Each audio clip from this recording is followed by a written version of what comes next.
L'immense Origène.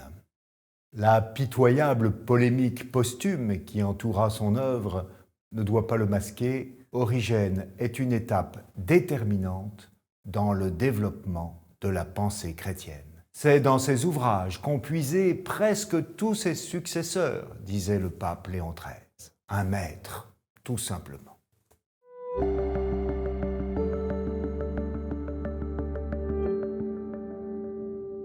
Avec Origène, que nous étudions aujourd'hui, voici le premier des pères issus de familles chrétiennes. Origène, né en Égypte en 185, a été nourri dès le berceau au lait des Saintes Écritures. Son père, très pieux, saint Léonide, subit le martyre en 202. Origène conservera toujours l'empreinte si édifiante de son père. Ses écrits laissent paraître une particulière tendresse pour ce Seigneur tant aimé dès l'enfance, qu'il appelle volontiers « mon Jésus ». Resté seul avec sa mère et 6 frères plus jeunes, l'adolescent devient grammairien pour subvenir aux besoins de la famille. L'évêque d'Alexandrie confie la catéchèse à ce tout jeune professeur, âgé d'à peine 18 ans, mais déjà si brillant. Dès lors, le catéchète passe ses nuits à l'étude des Saintes Écritures. Il mène une vie très austère, arc-boutée à un travail titanesque. De 215 à 230, Origène est didascale, c'est-à-dire maître, à Alexandrie, et fonde une école savante d'études profanes. Il fait preuve d'un esprit véritablement encyclopédique, de sorte qu'il se taille une solide réputation, même chez les païens. Mais pour Origène, toute science doit servir à l'étude de l'Écriture sainte. Il apprend l'hébreu et se livre à un énorme travail de compilation des versions disparates de la Bible. Il met toutes les ressources de son érudition au service de l'intelligence du texte sacré.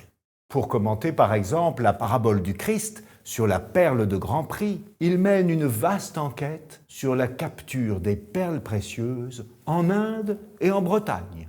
La renommée intellectuelle d'Origène commence à susciter la jalousie au sein même de l'église d'Alexandrie. Mais quel est ce simple laïc qui se permet d'en remontrer au clerc en matière de sciences sacrées? Origène trouve refuge et protection à Césarée maritime de Palestine, où il est ordonné prêtre et demeurera désormais.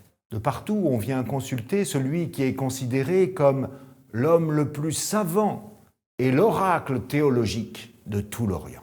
Lorsqu'en 249, Dèce devient empereur, les persécutions reprennent avec violence. Origène, déjà usé par l'âge et le labeur, est emprisonné et subit supplices et tortures. Il meurt peu après, peut-être à Tyr, vers 253. 3 de ses disciples, Pamphile, Eusèbe et Grégoire, ont laissé d'Origène des portraits bouleversants. Leur maître fut non seulement un érudit hors pair et un orateur prestigieux, mais surtout un homme de douceur et de bonté, doué d'une foi sincère, courageusement confessée jusqu'au bout. On lui attribue plusieurs milliers d'ouvrages. La plupart sont perdus, d'autres ne sont conservés que dans des traductions latines incertaines, mais reste le plus précieux, le trésor dont Origène a fait hériter l'Église. L'apprentissage d'une lecture savoureuse des Écritures. L'Écriture est la joie et la consolation d'Origène. Elle est son bien de famille. Je reviendrai, écrit-il, aux immenses plaines des Écritures divines. J'y chercherai l'intelligence spirituelle de la parole de Dieu. Il publia les gigantesques hexaplès, c'est-à-dire le texte de la Bible, en 6 colonnes, en version hébraïque et grecque, afin d'établir un texte fiable. À qui sait lire, chaque aspérité du texte révèle le Christ surgissant comme le bien-aimé du cantique pour rejoindre l'âme bien-aimée. Le voici venir bondissant sur les montagnes, jaillissant sur les collines.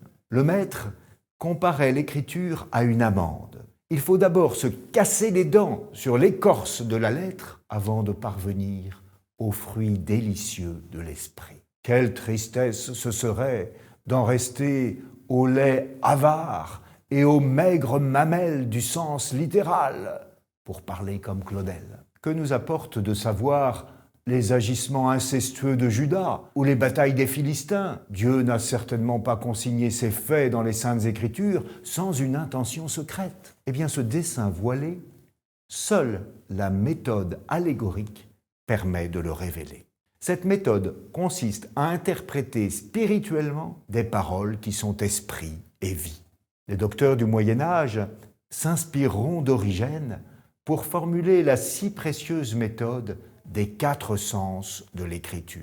Le sens littéral enseigne les événements, l'allégorie ce qu'il faut croire, le sens moral ce qu'il faut faire, et enfin l'anagogie, ce vers quoi il faut tendre. N'allez pas croire pour autant qu'Origène soit un technicien compliqué des Écritures. L'intelligence de la Bible n'est point ouverte à l'habileté de l'esprit, mais à la pureté du cœur. Seul l'agneau de Judas est digne d'ouvrir le livre scellé aux sages et aux savants. Origène ne cesse de répéter « ce qui est le plus nécessaire pour comprendre, c'est la prière ». Ainsi pour l'évangile de Saint Jean, dont nul ne peut saisir le sens, si, comme Jean, il ne s'est renversé sur la poitrine de Jésus et n'a reçu de Jésus Marie pour mère. Hélas, l'œuvre immense d'Origène fut vite pillée et déformée. Ses plus chauds partisans mirent en système des opinions éparses qu'il avait imprudemment émises. Celles-ci furent condamnées au VIe siècle par l'Église sous le nom d'origénisme, et cela entacha gravement la mémoire d'Origène. Suspecté d'hérésie, il ne fut jamais canonisé. Pourtant, ce qui fait l'hérétique, c'est l'obstination. Or, si le maître alexandrin avança des idées douteuses comme la préexistence des âmes ou le salut final des démons, il ne fut jamais un obstiné. À la lecture de ses ouvrages, on est même frappé par son humilité. Il appelle filialement l'Église sa mère et fait cette touchante déclaration « Je voudrais être un fils de l'Église. Je voudrais porter le nom du Christ qui est en bénédiction sur toute la terre. C'est là mon désir, que mon esprit, comme mes œuvres, me donne le droit d'être appelé chrétien. » Oui, il est immense, assurément, cet Origène. Nous découvrirons la fois prochaine un 6e père de l'Église.